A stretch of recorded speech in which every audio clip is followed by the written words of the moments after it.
Welcome to Crowning, where birthing is a portal to your power.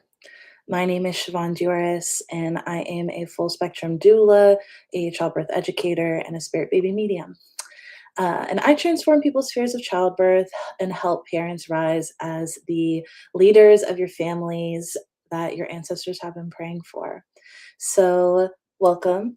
This is a live stream slash informational show slash doula office hours. And in the information link, you can see the Spirit Doula hotline where you can submit your questions that I'll answer on live.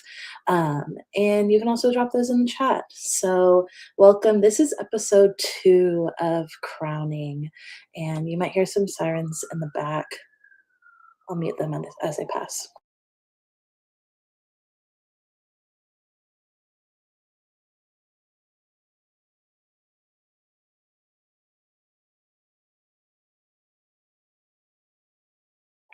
Okay, those sirens have passed. And yeah, this is episode 2. So last week was our premiere. It was very exciting because this is a show that I have been wanting to do for a very long time. I've been a doula for 6 years.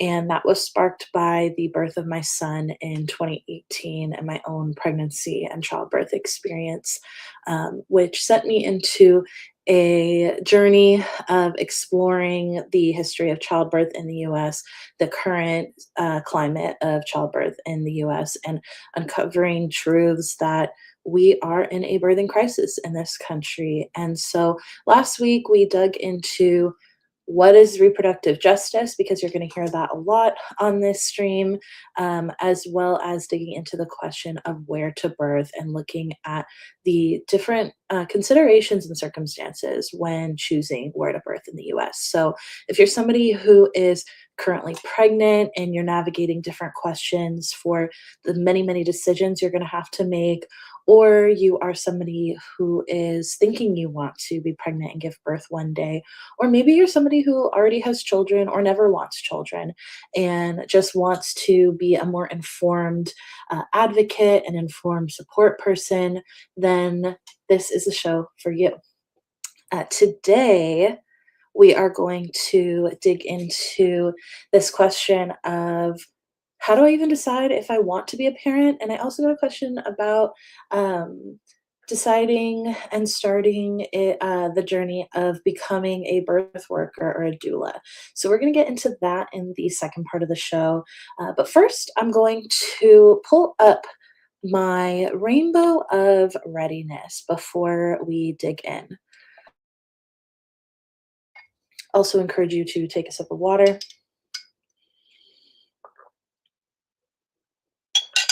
Because as a doula, as a spirit worker, it's really important for me that all of the things we talk about are delivered in what I call soul sensitive care. So, soul sensitive care is my framework for space holding that includes considering the nervous system, the things that we've inherited, both from those that came before us that are blood related, the world that we exist within, and it's really an elaboration of trauma informed care that believes in the truth that you have wisdom within you. And that doesn't mean just trust yourself and wing it, because it also acknowledges all of the political circumstances and the environmental circumstances that impact our ability to trust ourselves and to trust to access the wisdom that we hold within.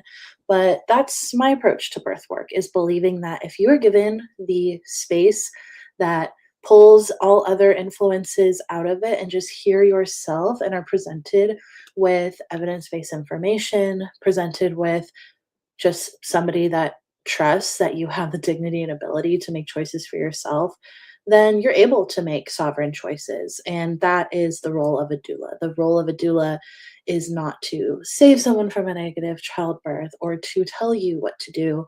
Our role is to really be a companion and a co-regulator, if you will, if you're into nervous system lingo, to make those choices for yourself and play trust. And that's certainly my approach to childbirth.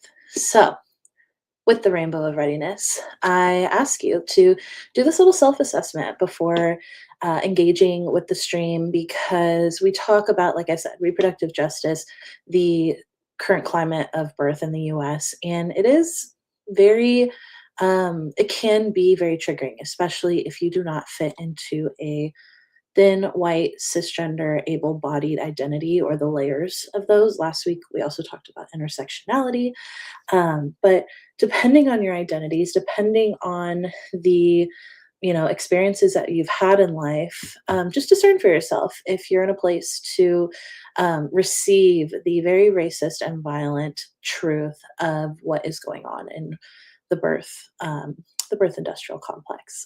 So this little self-assessment asks you to decide for yourself where you're at on the rainbow at this moment before participating in this gathering, before taking in this stream. And you can always take a break and engage again later if you feel like you are at the one or even below, at the five or even higher. Take a look at that. And I also recommend going, if you go to my channel, I have a playlist called Church of Soft Power, I believe, that is the church I've co founded that gives you lots of practices. And there's a lot of videos that can help you reach more of this 2 to 4 range where we're able to optimally function and where our growth can happen.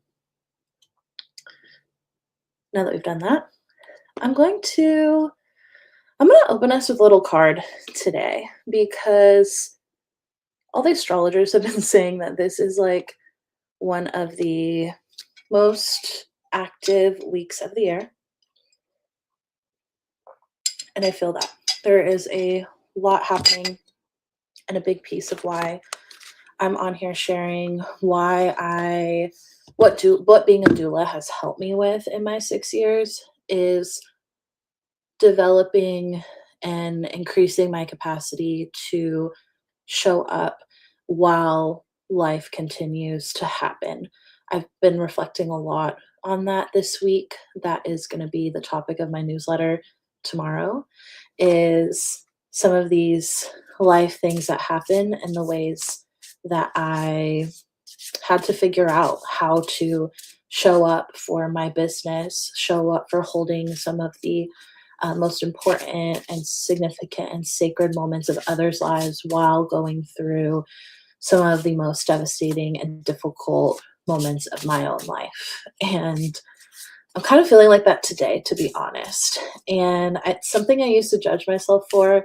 And maybe if you're into astrology, having an Aquarius moon kind of helps me with that compartmentalization, as well as I like process and process in real time and also find that ability to discern for myself whether I'm really able to show up, even though something really big, something that used to maybe even be devastating or send me spiraling for a day or a week, as someone who's navigated intense mental health struggles in the past. It's pretty incredible what we are capable of transforming within our nervous systems and within our bodies, to do something like, for me personally, um, getting some pretty significant life impacting news and still feeling like this is where I need to show up today. This is where I want to show up today.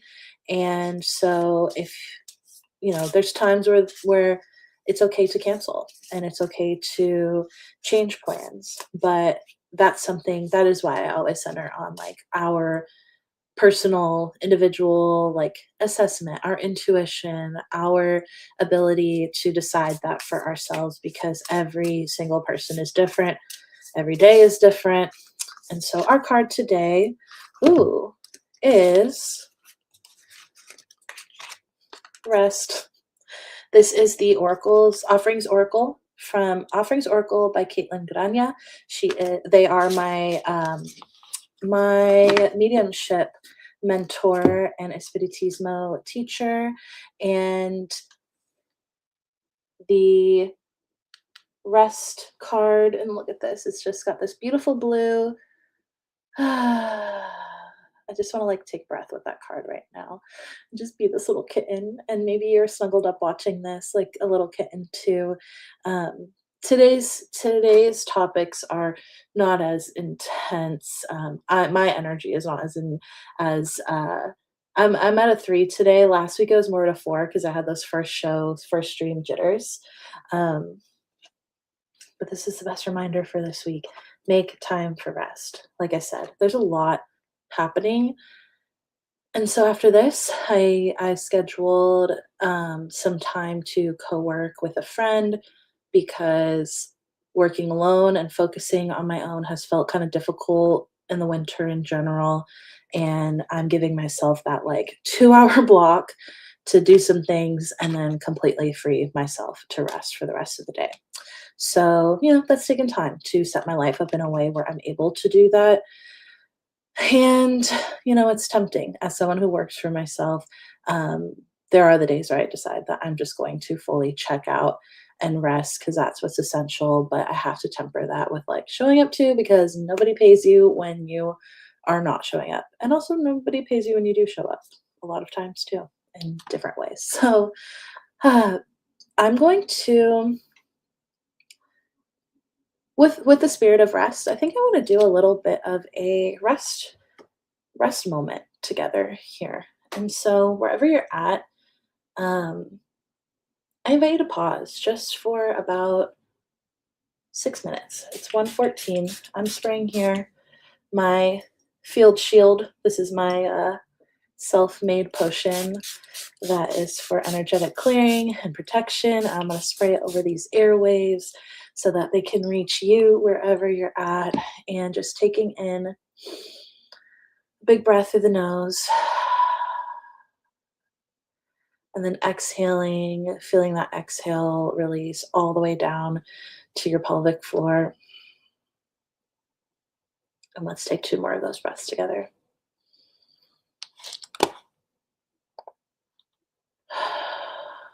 I think I've got some ocean wave sounds for us too.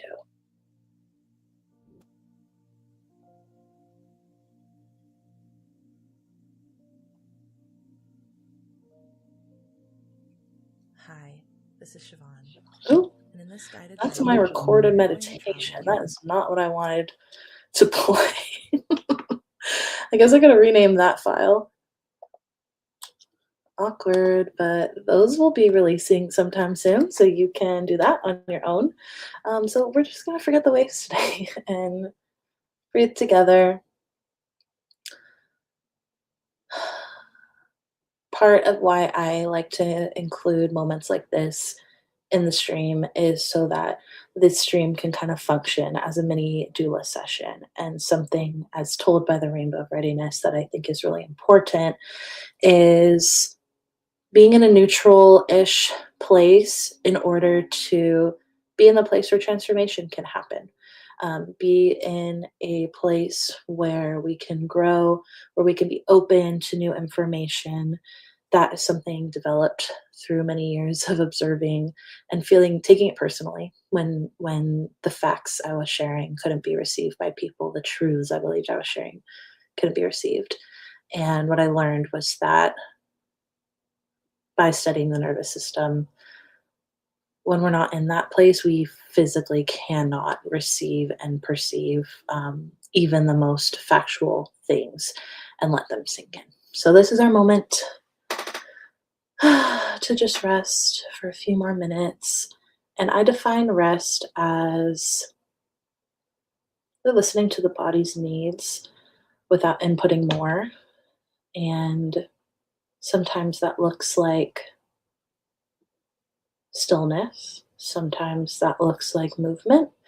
And so, right now, if you feel like maybe you're on the more overactive part of that rainbow and you need to swipe off energy or imagine exhaling it and sending it through your roots, through your feet, sending it down to the earth.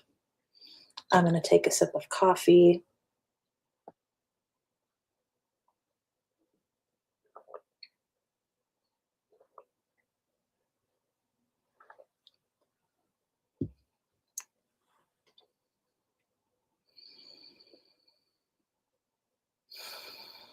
And with every breath, just imagining whatever it is you're carrying that isn't yours, leaving your being.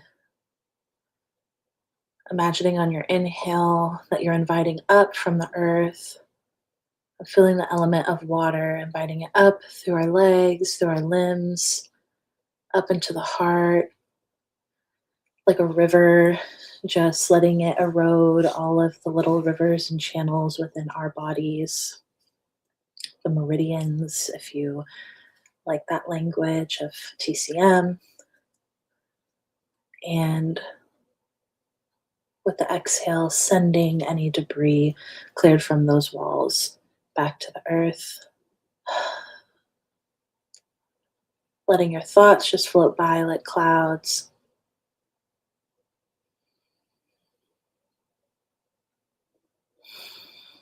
Maybe offering a hum or a sound on your exhale to continue that internal movement.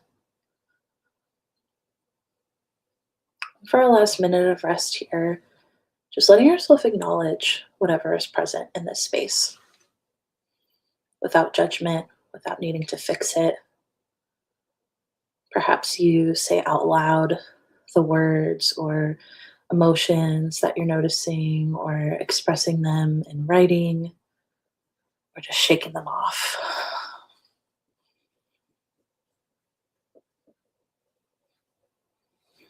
Okay.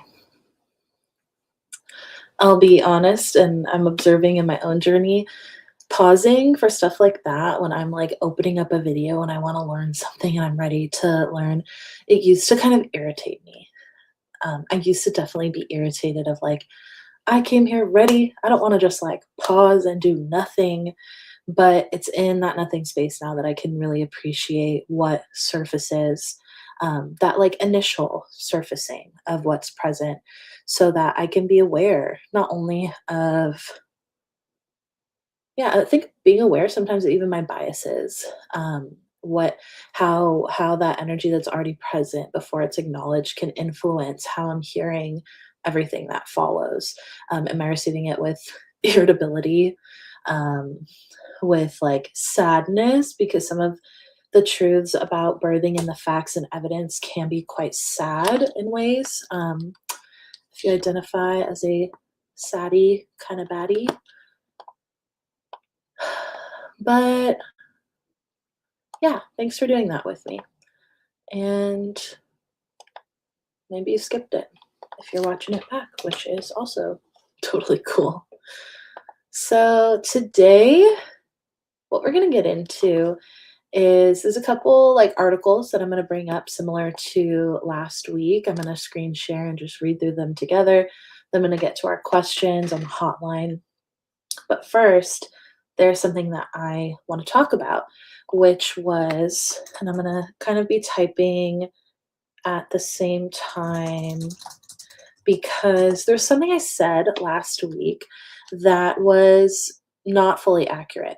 And it was based on things that I had read, um, and had a little bit of knowledge around, but I was not completely informed.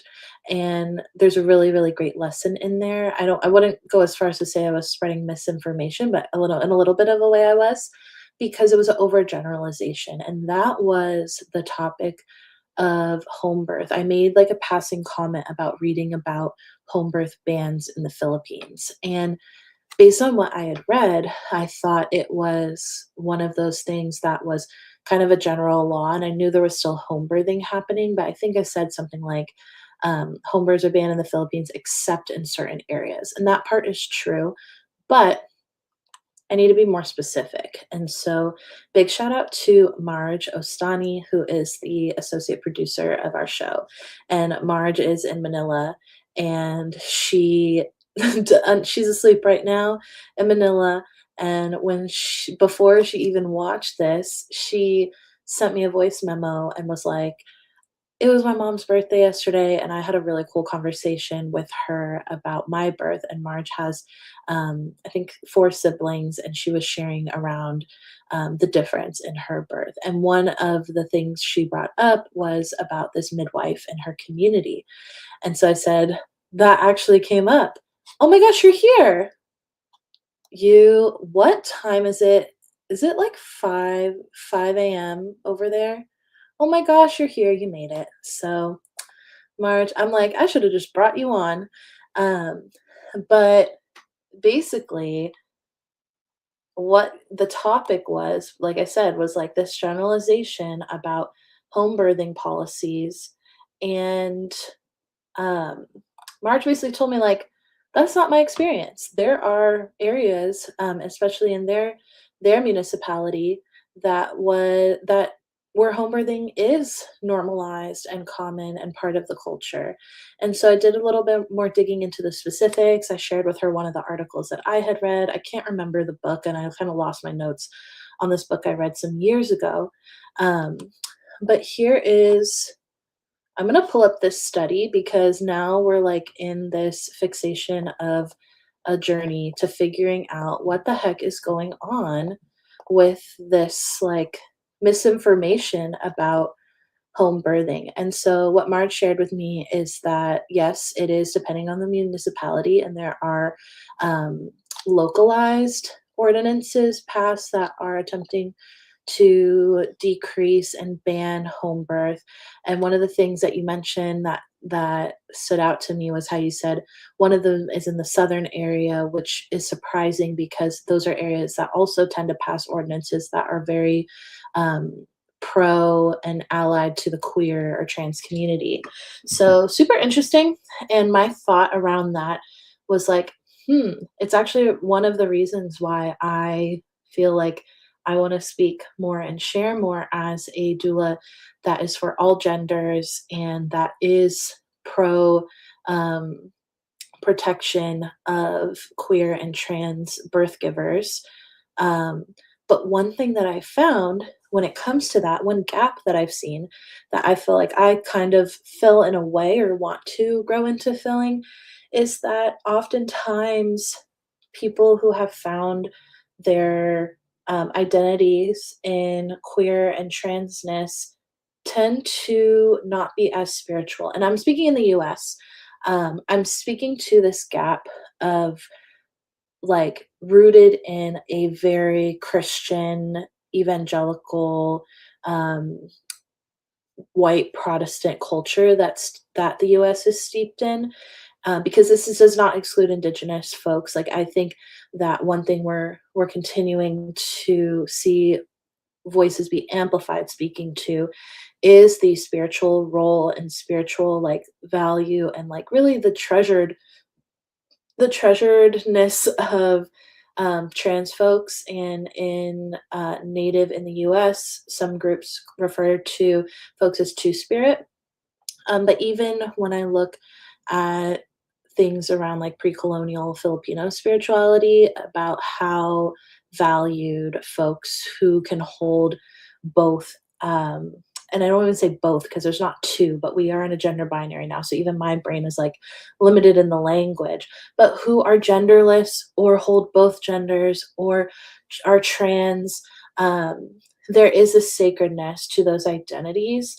And what I find is that in a colonial world, what I see often is people who find their queerness and transness and reject spirituality altogether because it's so attached to the shitty Christian colonial things. And so my thought is like, because I think of sometimes about how like people again it's all in a binary way of speaking sort of, but like people on the left or Democrats, it's less normalized to speak openly about religious beliefs. It's a little more taboo.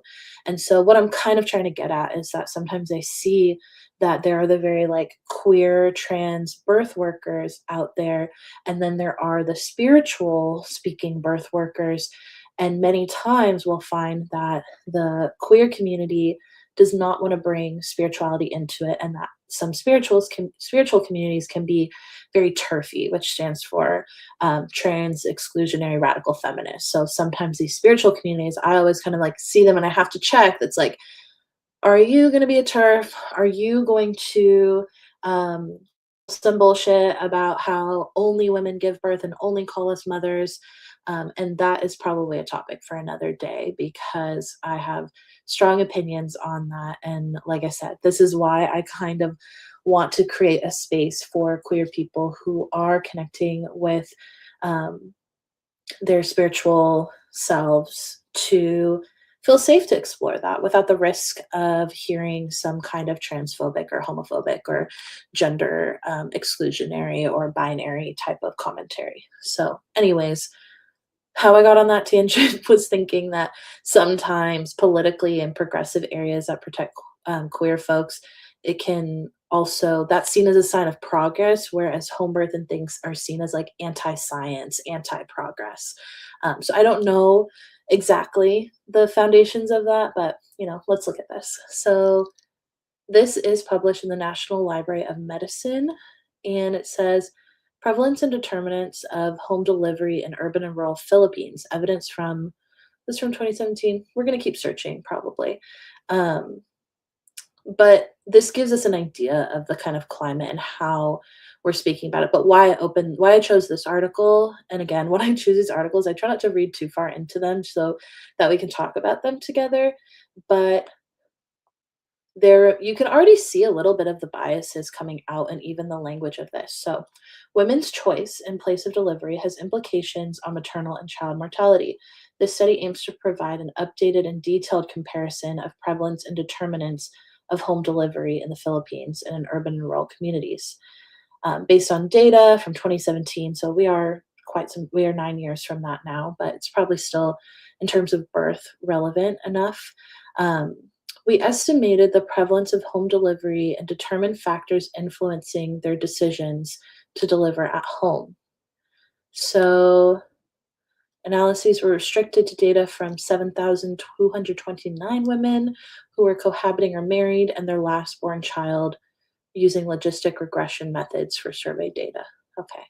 So, there remain a considerable proportion aged 15 to 49 who delivered at home. 17, almost 18%. More women in rural areas delivered at home, about close to a quarter here, than counterparts in urban areas. So in urban areas, about 10.72% people are delivering at home compared to 23% in rural areas, reflecting a significant difference in the prevalence of home delivery. So this shows that there's a relatively greater effect observed for the rural population in most of the proximal factors considered, including birth order, women's decision-making power, and emergency preparedness during pregnancy. Wealth index has the most pronounced effect, with a significant increase in odds of home delivery among urban and rural women of the lowest wealth categories. Now, if you remember, last week we got into that, which said that when birth started to move into the hospital in the United States, that was the first time that, and this is going to say wealth, but in here, race and wealth are very tied, especially if we're talking closer to the era of enslavement in the U.S. Those are obviously directly tied. And so when we say wealthy back then, that is connected to who had even access to wealth, which is white women. And when birth moved into the hospital, it's the first time that white women were dying at higher rates than Black women and birth givers. And that had to do with the ignorance, honestly, of OBGYNs, physicians who were taking over and advocating for laws and policies to bring birth into the hospital. And we got into a lot of people like the comment about when white folks learned how to wash hands because people were getting bed fever. Is that what it's called? Bedside fever? I don't know. My brain's not really remembering right now, but basically transferring germs from bed to bed because they were not simply washing up. So the conclusion of this here is that the use of institutional childbirth services remains suboptimal with significant disparities. Current strategies therefore need to adopt a multi-sectoral approach to address the complex factors influencing their decision on place of delivery. Targeted efforts specific to population groups should also be made to contextualize and co-create healthcare services and solutions. There we go. That will motivate them to deliver in health facilities. So when I say there we go, I'm like, yeah, that's the bias I was looking for because this already is positioning health facilities as better, home birth as less good. Um, and they're not really bringing that into the statistics here. But there's other things to consider in this, which I'm thinking about a conversation I had with a couple last weekend who are expecting their first child and they're planning for a home birth and um, the partner of the pregnant person in this circumstance, a woman, her partner was saying how my view and my fears around home birth were based on where I grew up in El Salvador and thinking about the tools that are available if there's an emergency. And so bringing us back to a US context, which is where I am, which is where I can only really speak to. One of the misinformation pieces I pointed out last week was that there is a misunderstanding, misconception about what tools midwives have, home birth midwives have. There are also midwives in the hospitals. Um, but what tools home birth midwives have now in the US, as well as proximity to hospital, oftentimes, and the licensure required of midwives. There is resuscitation gear. There are many, many different tools, as well as the fact that many, and I think majority of the situations that would require a hospital transfer are identifiable earlier on, and that is a midwife's role to determine when there needs to be a hospital transfer. Sometimes it happens after the baby's birth, maybe having to do with the placenta or bleeding for a mother or parent, and where they transfer to the hospital. Um, Oftentimes the midwives will go with them. And so, you know, this is a long intro into like what I wanted to explore more deeply, but kind of what I what I'm seeing here is already biases that place hospitals, and that's why I'm gonna read more. Maybe this is a ongoing conversation with Marge, who knows and is like experiencing the culture where a midwife is a known person in the community, and for them, like she said, she was surprised to hear that it's banned because it's just not her experience, and so it's just um, another point to say like we can only know so much, and so I'm keeping in mind, and my lesson in that is to not speak on a culture too much, even though I'm Filipino American. I'm not in the Philippines, and there are truths to maybe efforts, and this article I think shows what I was sensing, which is this bias and like really pro medicine, which I think is a remnant of colonialism for us to place hospitals and medical care on this pedestal and to look down on ancestral practices. And then there's also real considerations, which is that medicine and technology has advanced to help people in emergencies to have solutions and can be truly life-saving for people. Cesareans are life-saving technology. Um, Cesareans may have been discovered already in Africa way prior to when um, physicians in the US were doing it. But again, topic for another time. But there's so many things to weigh out when forming an opinion, is kind of my point here. And in order to decide where is right for you to give birth, you do have to consider what's my proximity to a hospital. For some people, it is if for a low risk pregnancy with a midwife, maybe a situation to consider home birth versus some folks I know have to like get hotel rooms near a hospital for their period, just out of concern. I've had a client do that before, who was concerned that they might not make it to the hospital in time. Also, asking your midwife what gear they have, what they would do in an emergency situation, while also, again, coming back to our intuition, trusting ourselves, and this ability to connect with our baby through our intuitive abilities, psychic abilities, if you will, to discern for yourself and trust yourself if you're like, it's time for me to seek medical care, or am separating your fears and defaulting to the medical system if there's a pull for you to birth outside of that hospital. So that's my thoughts on that. Next kind of article I think I want to get into is, let's see here. Oh, this is just like a thing that I wanted to look at. I'm just bringing you the articles that have been interesting to me today, and reading them together. Like I said, there's a lot happening in life, and so I just want to check this out together.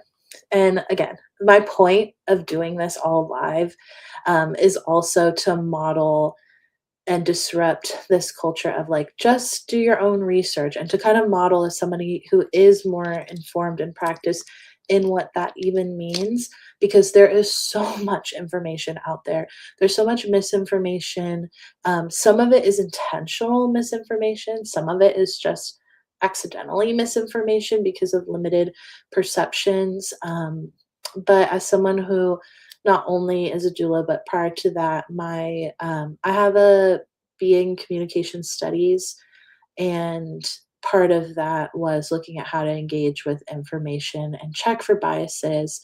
And I have this like marketing PR kind of eye, which is like other secondary. Like if I had another fantasy job, it would be like a PR pro, kind of like what's her name on Scandal?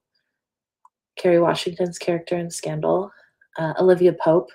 I would love to be an Olivia Pope that helps people like respond to big crises. So, anyways, I thought this was interesting. This is in Massachusetts. Um, Collective Power 2026, organizing at the crossroads, mobilizing against oppressive powers and authoritarianism with reproductive justice. Join 650 plus movement builders, educators, activists, artists, and students at our annual Reproductive Justice Conference. This looks so cool. I'm like, do I want to go to this? I mean, I want to go to this. Is it possible for me to go to this? I like to, yeah, I want to see this. Okay.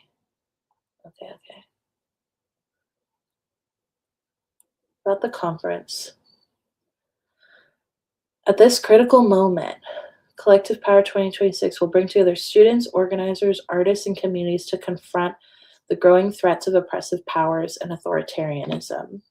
Grounded in the reproductive justice framework, as a reminder to y'all, those are the three pillars: are the right to have a baby, the right to not have a baby, and the right to raise our babies, children, in healthy environments, which right now we don't really have any of those rights secured as a whole. They're gathering at the crossroads where intersecting systems of oppression demand urgent and coordinated responses. Ooh. They will be uplifting liberatory frameworks such as disability justice, healing justice, LGBTQIA plus justice, immigrant justice, prison abolition, and more as essential strategies in the fight against state violence and systemic harm. Artistic expression and performance will be woven through the event as powerful acts of visioning, survival, and movement building. I love this. If anybody's watching and has gone to this before, is this yeah, this is over 3 decades of this conference. Look, I'm in the Bay Area, so I'm far from this. This is the first I'm hearing of it, but I know why this kind of popped up as something to look at with you, because there's folks who express interest in looking for training as a doula, training as a birth worker. And I think I want to point out that these are, anytime you're looking for a doula for yourself, for a training organization, these are the things you need to be seeing to ensure that you are learning and being supported in a framework that's truly going to encompass the real essence of reproductive justice. And, you know, I think oftentimes we think about those as values, as like, oh, those are just values. And like, I want people who share my values. It's actually beyond that. It's people who are going to be equipped to meet your needs in that moment. People are who are going to understand um, how to actually protect and advocate for you in those situations and guide you toward protecting yourself and advocating for yourself in those situations. There are reproductive justice, I'm not sorry, there are doula training organizations that there are many actually, and some of the biggest ones that do not believe that doulas are advocates, that would not mention any of these things. And one of the big ones is DONA, DONA. That might be like one of the first ones you see looking up. Um, looking up doula trainings, you'll probably come across that one. And the danger of the doula, doula is this term that's like the support person, right? I have spoken about it only in the context of the type of doula that I am and the type of doulas I align with, who are knowing your rights, that are aware of systemic injustices and biases in the healthcare system and biases within everybody who works within the healthcare system. There's another arm of the doula. I wouldn't call them the doula movement. There's like the doula movement and the doula industry, I would say. And the doula industry are the people who keep it keep all of these words out of the picture, who think of it as just this nice to have person to support you and to almost be like a mm, I will say, the root of the actual word doula, it's Greek and it's servant. And so I'm like, some of them actually do. And early on in my career, there were families that hired me that really seemed to just want somebody like not a maid, but like, I don't know, like the help, that wanted someone that was like the help, that would be somebody that can tend to their every need while the nurses were busy, or to take care of their child and their newborn so that they wouldn't really need to have their sleep disrupted. And there was not this side by side collaborative relationship in terms of even how they spoke to me in some ways. It was just kind of like you're a nanny. And I'm using these words with zero biases to people who are the help, who are nannies. I'm speaking to the ways that people with money treat and classify and the hierarchies that exist there. So, the reason this is coming up is because you're going to want to look for people who are naming disability justice, healing justice, LGBTQIA plus justice, immigrant justice, and prison abolition. Because for whatever reason, it's often overlooked that these are crucial pieces to the three pillars of reproductive justice: the right to have a child. People with disabilities are not actually given depending on your disability and the level of, um, I don't know, depending on it and what the legal, there's legal pieces into that, that people are not given the right to have children, um, and to parent them. There are things like bank account limitations for people with disabilities. There are, when I think about immigrants, when I think about forced hysterectomies, is a big piece of US reproductive history. This is called eugenics. It is this engineering of who's allowed to have children, who isn't allowed to have or encouraged to have children. And there is a very clear engineering, if you really look at the details, of who is encouraged to have more children, as well as who are treated as, when we talk about capitalism, the people are the capital.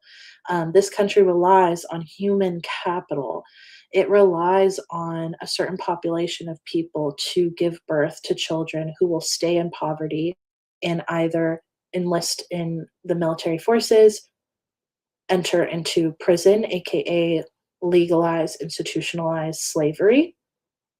Um, there's probably more I'm missing there, but shout out to this conference. I'm gonna check it out. If anybody has gone to or into this, let me know. I'm super interested in it.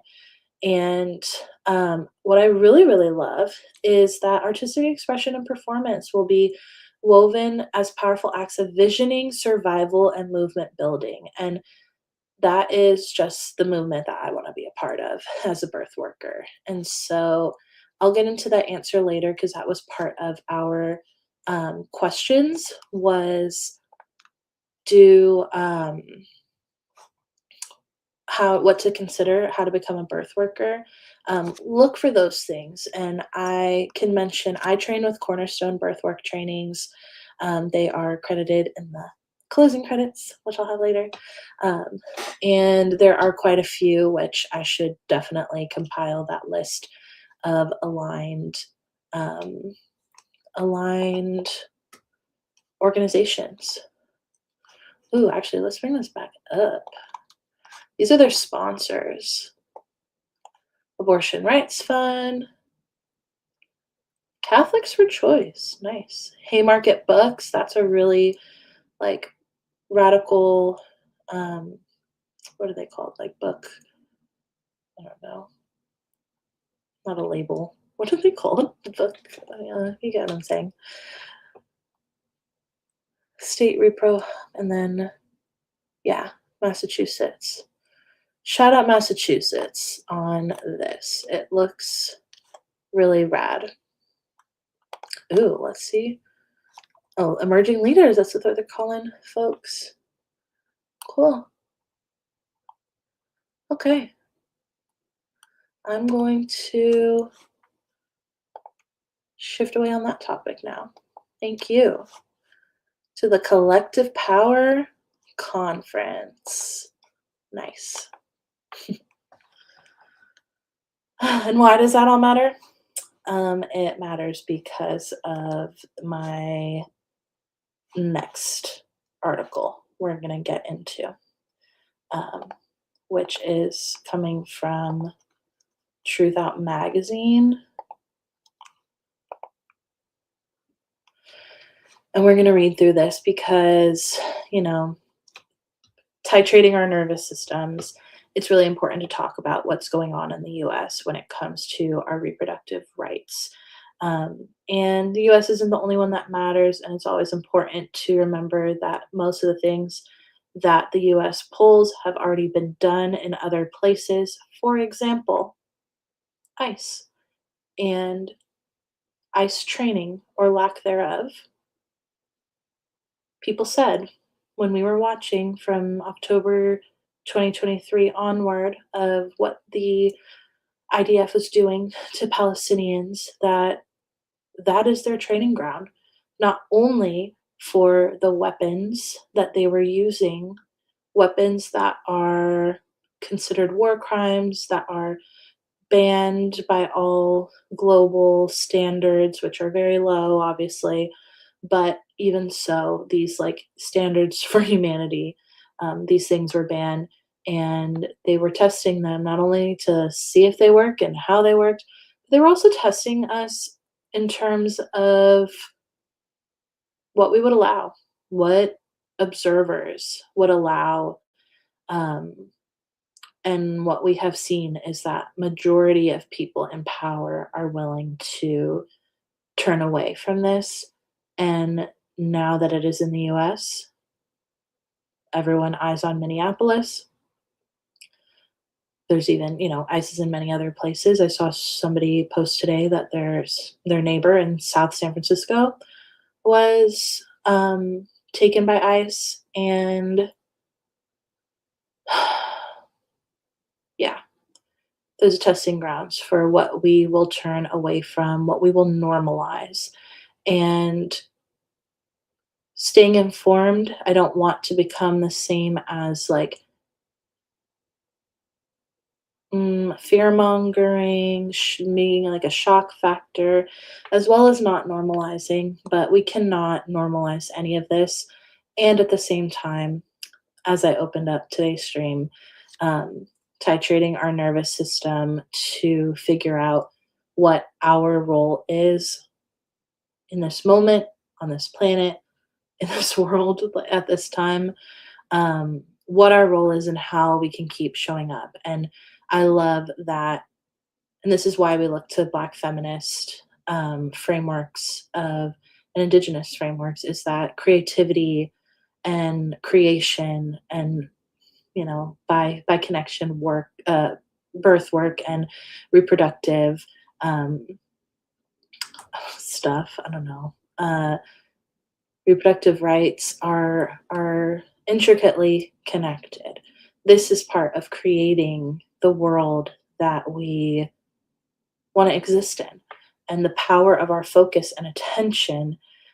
These systems know the value of your focus and your presence and your attention. If they can keep us away, if they could keep us turning in a different direction, if they can keep us distracted by celebrity or even tragedy, or I think about these people, how many friends I have who say their family has like the news, the like CNN or MSNBC or Fox News running at the entire day in the background. It is a way of occupying your focus, occupying your creative energy to turn you away from your power. And that is why our tagline here is what? Birthing as a portal to your power. So let's take a look at this together. Major battles. Sorry, let's take a sip of water first.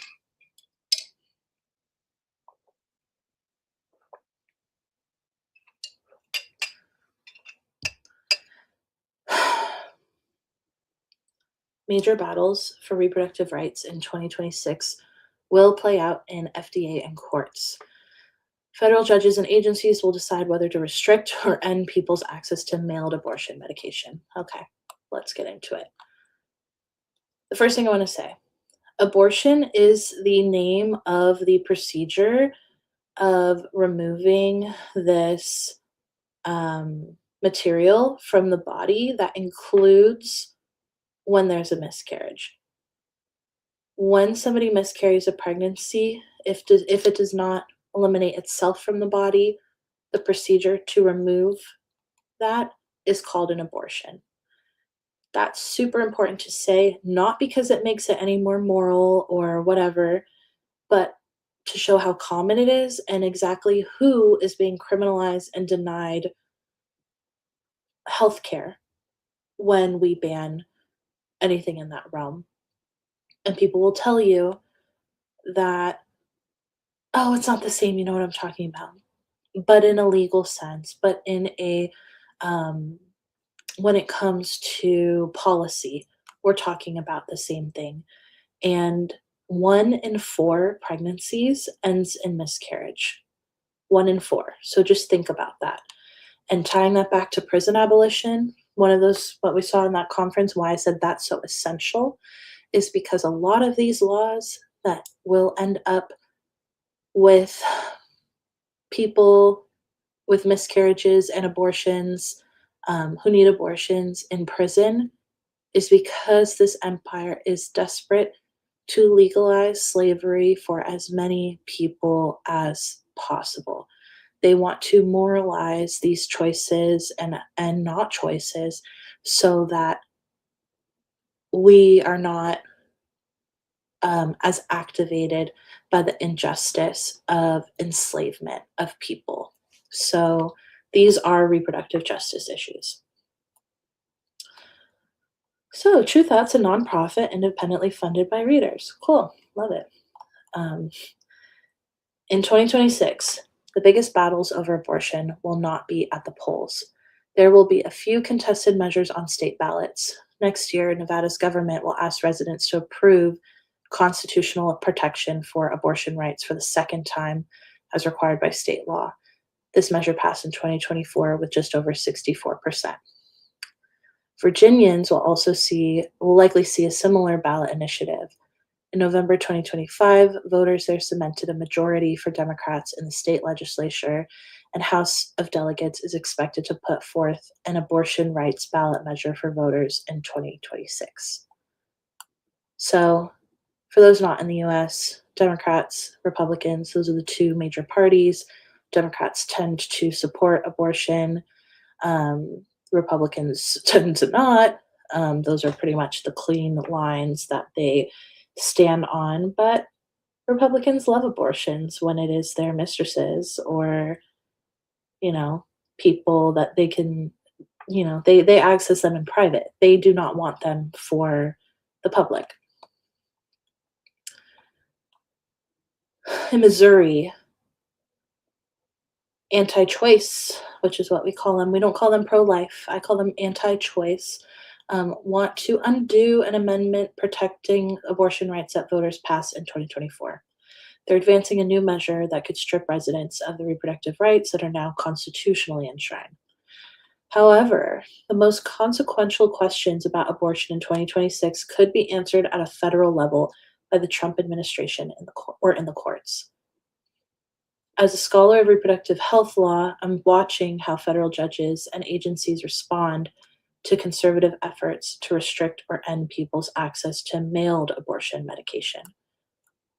So, mailed abortion medication, like I said, 1 in 4 pregnancies can end in miscarriage. 1 in 4, that, and then there's people who choose the abortion because early pregnancy early pregnancy is something that can be terminated with mailed abortion medication.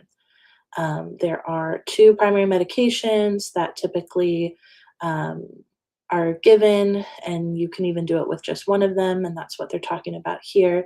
But people will take them at home, and usually there's several pills and like a regimen that you take, and then start passing it, and it is experienced like a very heavy period. Oftentimes, even people who early miscarriage often looks like a late period followed by or late and heavy period. So oftentimes people are miscarrying and they don't even know it. So medication abortion in the courts. Well, we should look at that one after. Over 25 years ago, the FDA approved mifepristone, one of 2 drugs commonly paired together to end a pregnancy. Since that time, medication abortion has been closely regulated and is under attack. In 2022, the Alliance for Hippocratic Medicine, a coalition of anti-choice physicians, sued the FDA for approving mifepristone in 2000, and for each time the agency eased a restriction thereafter. The complaint argued that they failed to consider evidence establishing the harm caused by medication abortion, claims roundly rejected by decades of rigorous and peer-reviewed research. Yeah, I bet you there's more harm in what's it called? The one that makes your erections, and they all got that. I don't know why I can't think of all the words today. I could just talk shit, but I can't remember the exact words. But you know the pills that they be taking. The Supreme Court in 2024 ruled that the Alliance for Hippocratic Medicine lacked standing to sue because it caused no actual injury to the doctors it represented who do not prescribe mifepristone or perform abortions. Yet the case lives on in lower federal courts. There's ongoing litigation, and politicians are taking up the fight over mailed medication abortion. Yeah, they're obsessed with it. Kansas, Missouri, Idaho intervened, seeking to establish standing, and Louisiana sued the FDA in a separate case challenging the regulation. In October 2025, a federal court in Hawaii came to a different conclusion, concluded that because mifepristone is very safe, they must reconsider whether the drug necessitates any restrictions at all. And that's actually the truth there. Restrictions are placed for this political reason and not because of the medical reason. There are far more dangerous things and threatening things and risky things out there for the body. politics of medication abortion is playing out in Washington, D.C. too. All these people, they're asking and demanding restrictions under the guise of health. And, it's bullshit. So what did health secretary say? Uh, the letters question a pledge to commence review of the drug.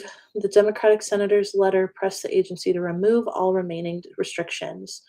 In December, Bloomberg reported the FDA had quietly postponed its planned mifepristone review until after the 2026 midterm elections. The battle over telehealth is like remote health. Um, Decades of research demonstrates that medication abortion is safe and effective when commenced before 10 weeks gestation.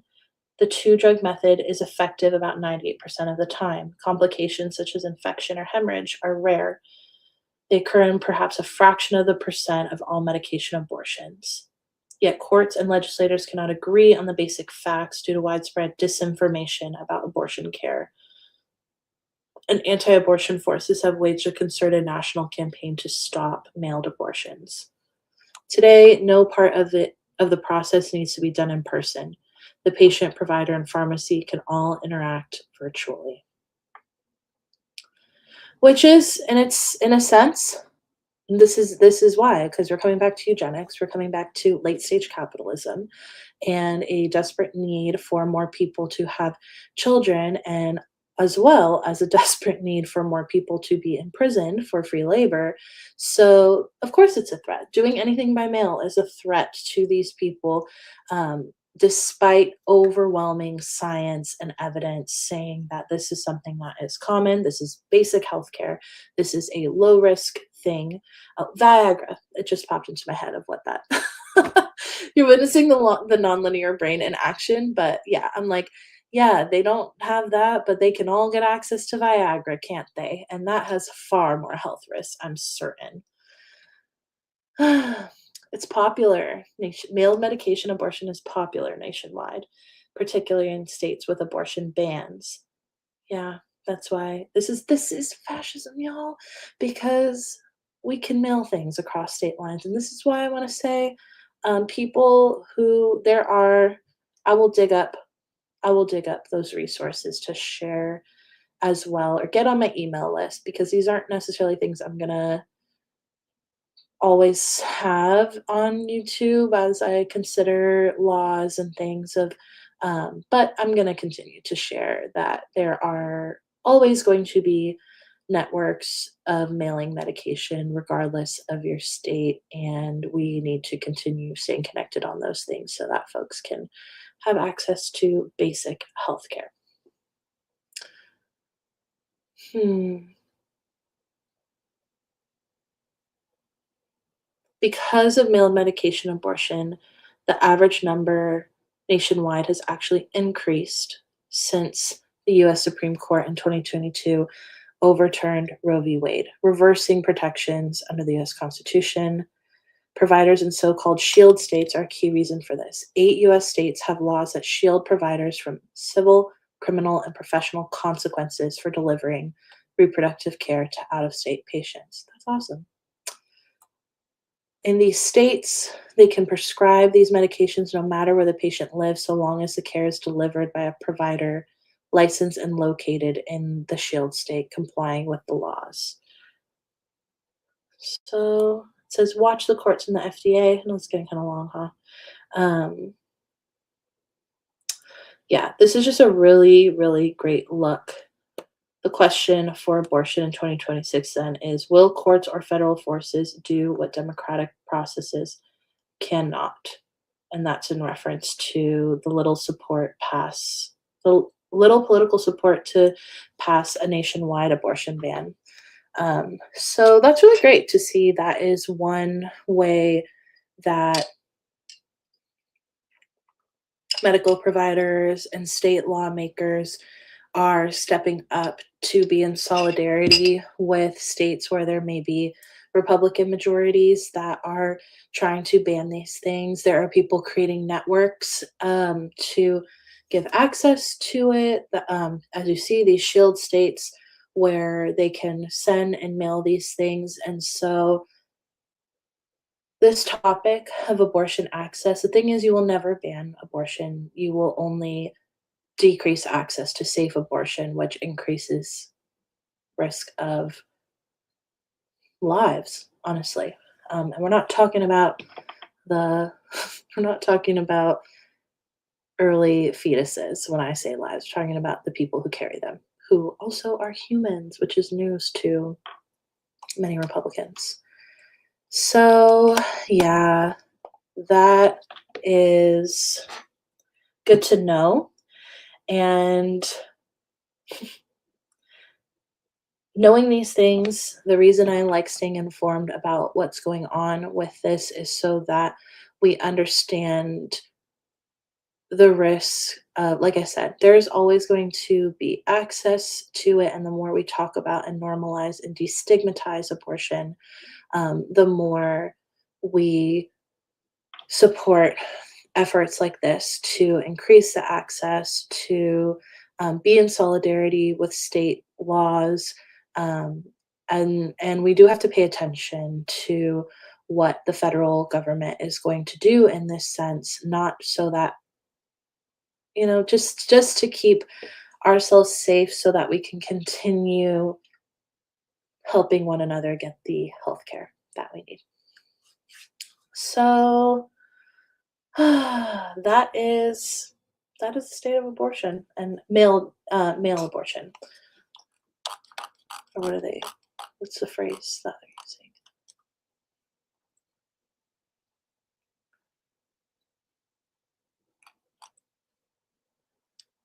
Mailed abortion. I should say male abortion, like the gender or the sex.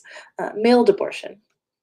So I probably said abortion enough times on this stream that if there is a federal ban, who knows what's going to happen? That'll be an experiment of its own. Again, the reason why I speak so boldly about all of things is because this is a way of also using my voice, using my privilege as somebody who is protected um, in a state that has some progressive policy. However, Democratic majorities does not necessarily mean progressive, does not necessarily mean you're safe, because there's concerns then, especially as somebody in the hub of technology, aka the San Francisco Bay Area. I have other concerns like surveillance and the Waymos that are always spinning the block. So that's my thoughts there. Okay, so now that we've combed through and discussed some topics for exploration this week on crowning, let's move it to the Spirit Doula hotline.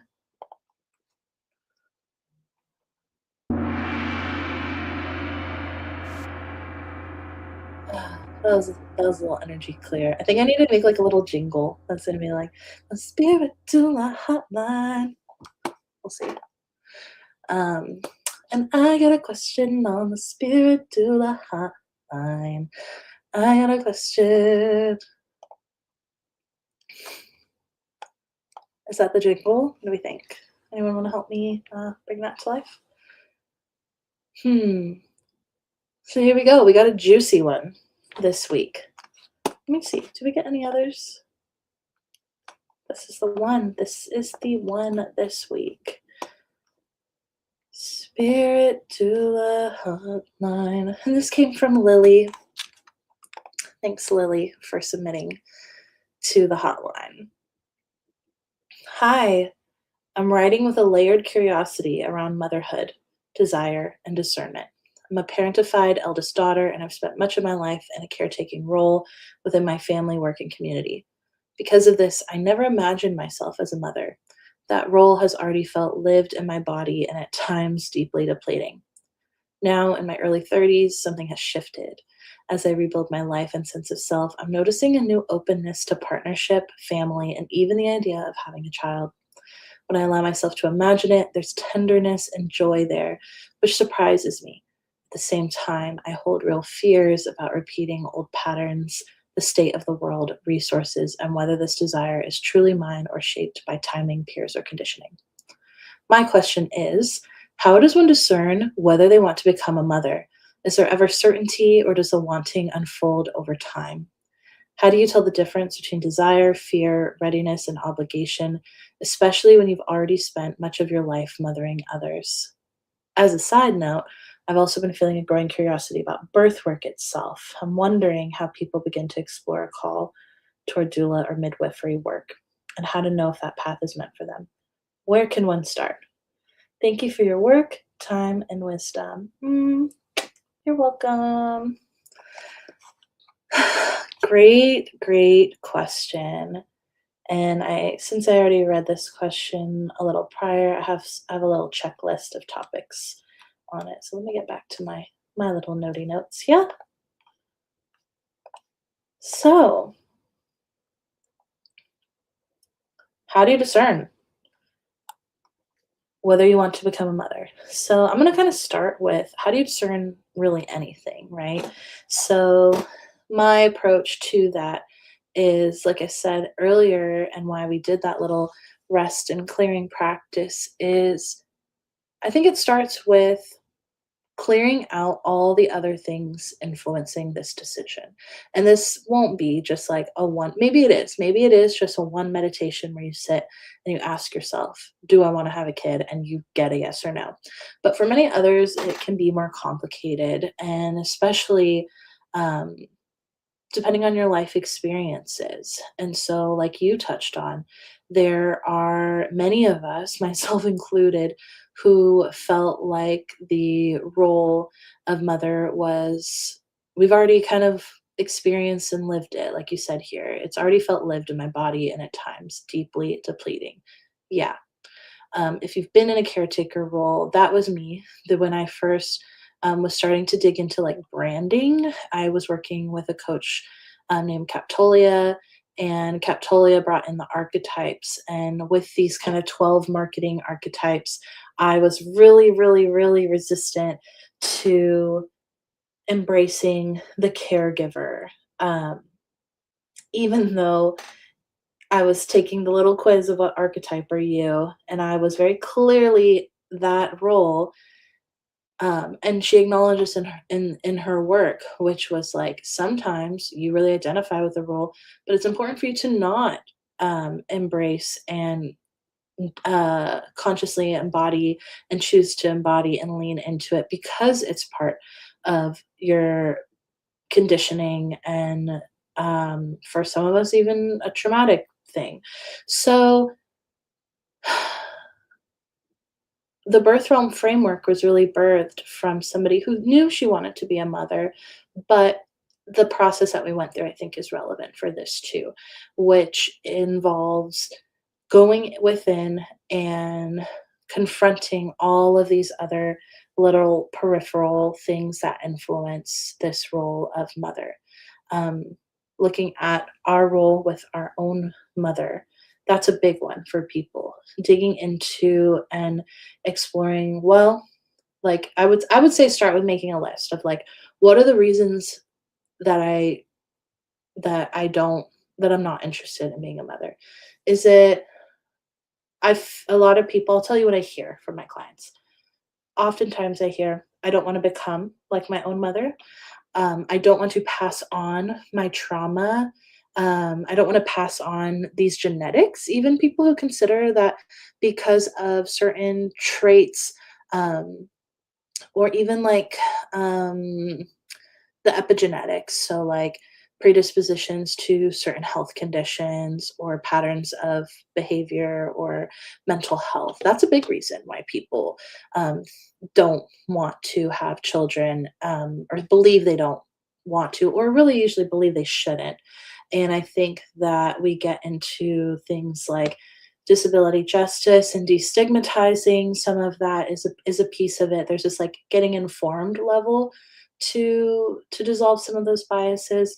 And then there is also a truth, and I want to deliver this with care because I'm not saying that these are things you have to change, but we do have increasing research on the ability that we do have to change and alter our DNA in various ways. Our cells regenerate entirely every 7 years. And so there's nuances, there's ranges to this, right? Something like an inheritance, diabetes, for example. And I don't know that many people are thinking, I don't want to have children because I don't want to pass on diabetes, but it's possible if that is something that has impacted a loved one that you watched struggle through or something you've feared or worked through. That is where the idea of having somebody, a professional, hold that space to really observe the root and lead you into the root of that fear comes from so that you can discern if it's a rational fear or not. Therapists, I'm a big fan of internal family systems. Parts work is how it's referred to a lot, and like following what is this part, and doing that.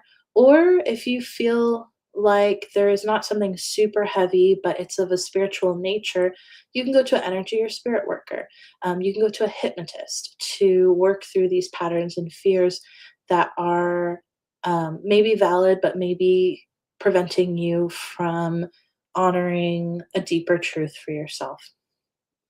Um, I always come back to connection in general with your intuition and your ability to connect with yourself and your own thoughts and desires. And so I would recommend to somebody who's navigating that question to join something like a community or to work one on one with a practitioner. This is what I do, so I'll say that, to dig through um, the noise and to get you to your truth. And as my hypnosis teacher, Desiree Eckert, refers to hypnosis, that it's just a state of a focused autonomy.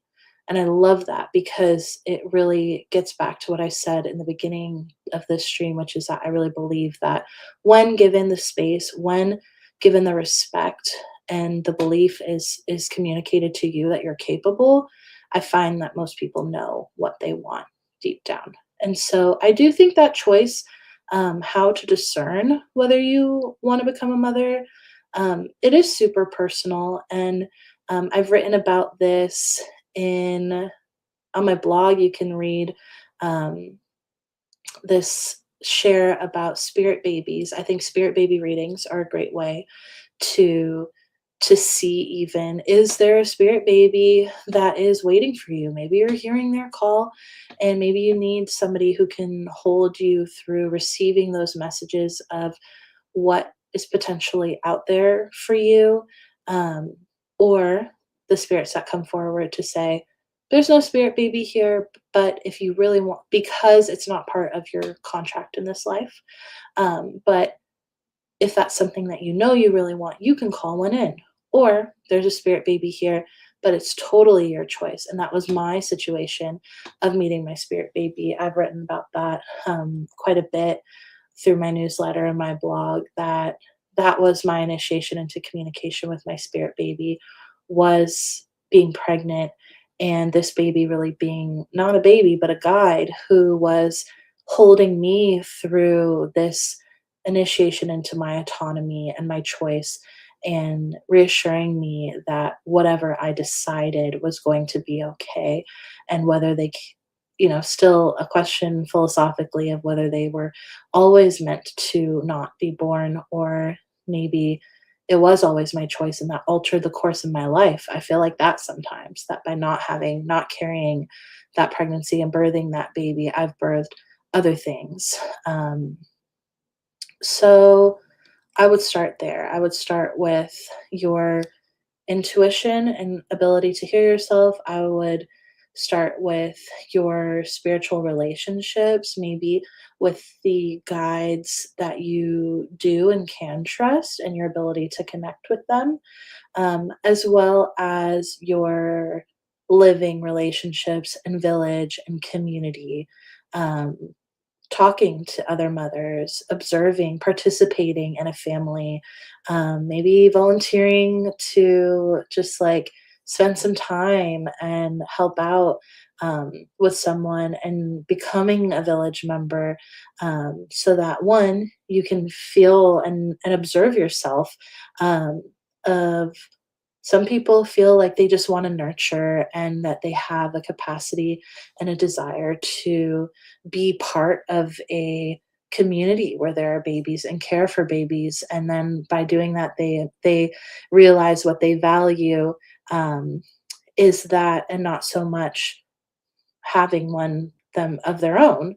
Um, and so that's not a direct answer, but that is my approach. And if you want to, if you're deciding and debating through this question, one other thing I would recommend is to care for yourself for the possibility of it so that you even have the option in terms of your ability to carry a pregnancy.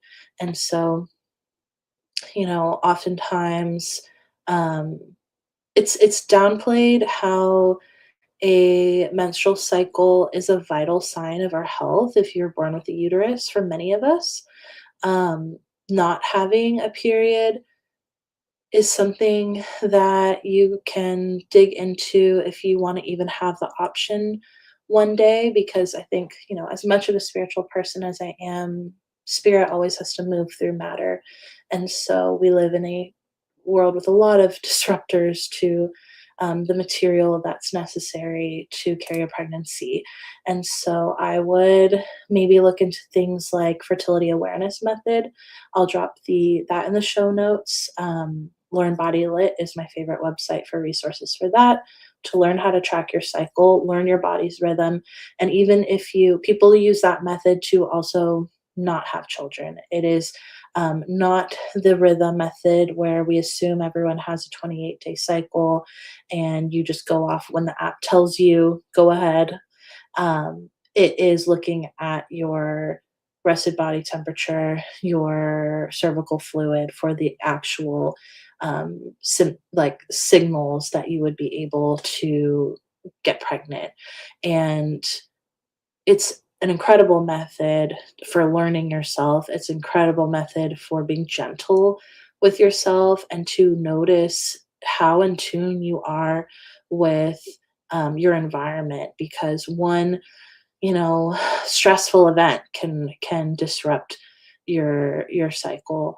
Um, and it also shows you how resilient you are and how capable we are of when we eat in the ways that certain bodies need to eat, nourish and move our bodies in the ways that are necessary. We have that vital sign showing our wellness reproductively, and it shows overall. And that by knowing that and building a relationship with that, you not only learn how to listen to your body, but you also will put yourself in a position to decide that later on. Because maybe for some people, you're not meant to decide yet. Maybe you have other things you need to go through and just care for your body and your creativity. And that's the last piece I would say, is that your creativity and your creative expression is essential.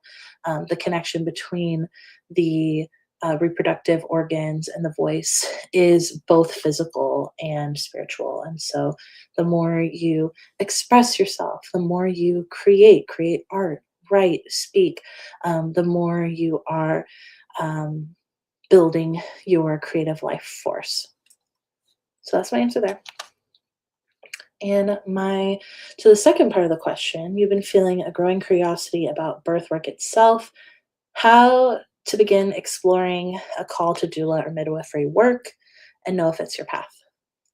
Um, you can I would say start by engaging with this show, because being informed is going to I would listen. The reason why I like to drop this into the body and then present this information. And it's such a wide range, right? Like we've already in 2 episodes gone through the history of birth in the US, the state of birthing centers, the state of mailed abortion medication, the conferences and gatherings and organizational cultures around birth work. There's so many ways to participate. And ultimately, my goal is not for everybody to need a hired doula. I think hired doulas are so important for those that need them. But my deepest goal is to restore the village, to restore to increase our baseline understanding of fertility, childbirth, uh, pregnancy, parenting, all of that, to restore that and to make us all a little bit more informed, a little bit more capable of how to ask somebody for their needs and show up for them. We do not all have to be career doulas. It's a difficult thing in terms of the creativity, the vulnerability, financially and resource wise. And it is truly a calling. And so my tip to figure out if this calling is for you is to start engaging with this stream or similar stories and see what's resonating in your body. Doing those practices to enter into this space from a neutral state so that you can notice, whoa, this topic, like I was interested in all these things, but this topic we got into really lit me up. And maybe it's meditating of what is your kind of vision when you imagine what your life can look like. And there are, I will say, the difference between a doula and a midwife is that doulas are support people and midwives are um, more on the, let me see what's the exact definition of a midwife. I don't want to say clinical because it's not always clinical, but a health professional who cares for the reproductive cycle. So midwives also do abortions. Midwives tend to birth. Um, and the difference there is that midwifery, most places, but absolutely in the US, is a licensed field that requires schooling, training, certification, is there's oversight from a board, um, whereas doulas are, it's more of a role you take in a situation. It's not a formalized profession with an exact definition.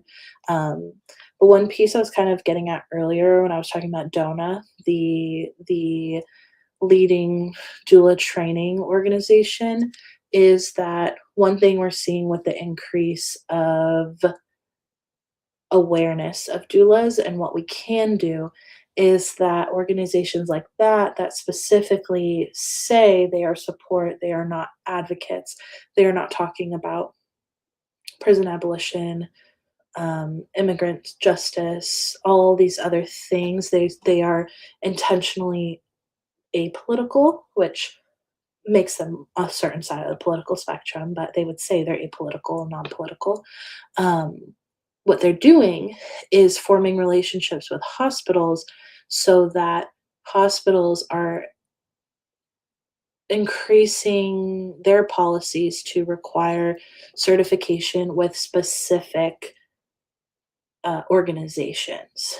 And by doing that, they are eliminating others. It's possible that by doing that, like for me, for example, I'm trained with Cornerstone Birthwork training. It's fairly popular, but if it's not in that database, there are actually insurance companies that will reimburse certain doula orgs and not mine. And again, it is highly political because they're choosing the ones that are not going to be a threat to the system. Whereas how I train, how you saw that conference we talked about, it is very explicitly a political role based on the reproductive justice framework.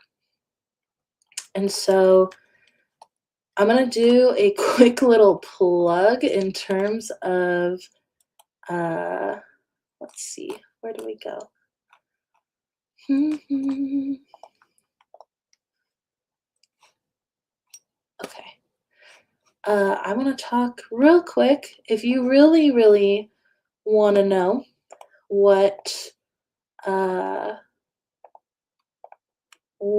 if you really want to figure out and you want some guidance on if this is your calling, I actually have a session I call the legacy consultation. And this is for the people who believe your work is beyond a career, it's a calling. We'll dig into what your specific calling is in the birth realm. Um, Not the birth realm, as I say, in the birth work field, or doula or care work field, because this includes death doulas, gender transition doulas, divorce doulas. Shout out Selena Gomes, my friend. That's a divorce doula. This session here, it's an hour and a half, and it is both uncovering you and what has resonated with you, as well as digging in through channeling your ancestors of what might your legacy be. And oftentimes there is a legacy connection ancestrally or culturally for your pull to birth work. So for me, I've shared before, it made sense to me when my work started to turn spiritual, and how Reiki and training in Reiki really turned my path and of clarity of what kind of doula I am, a spirit doula.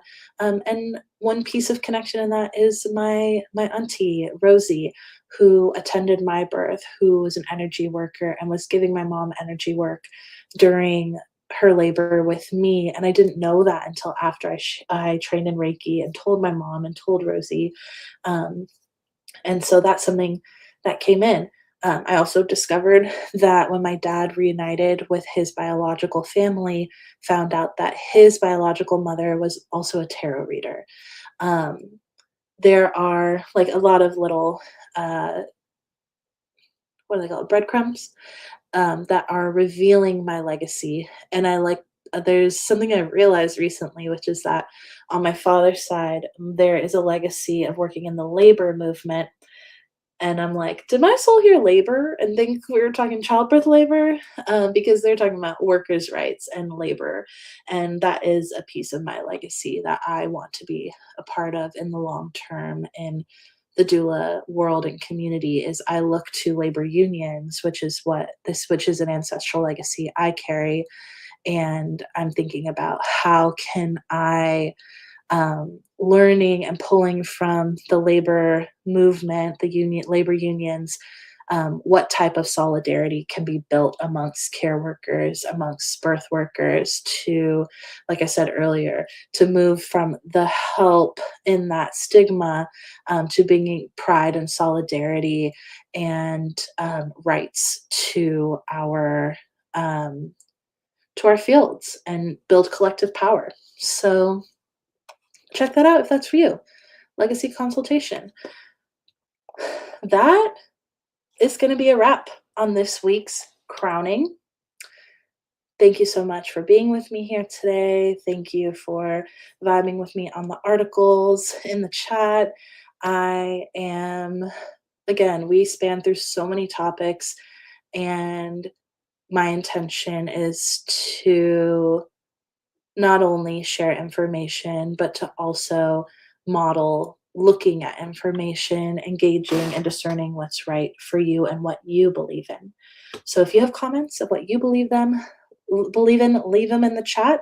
If there's things I got wrong, leave them in the chat. Drop it on the Spirit to the hotline and ask your questions, whether that question is about pregnancy and childbirth, or about figuring out your planning for that, or it's just about doula work and parenting in this wild world and navigating it.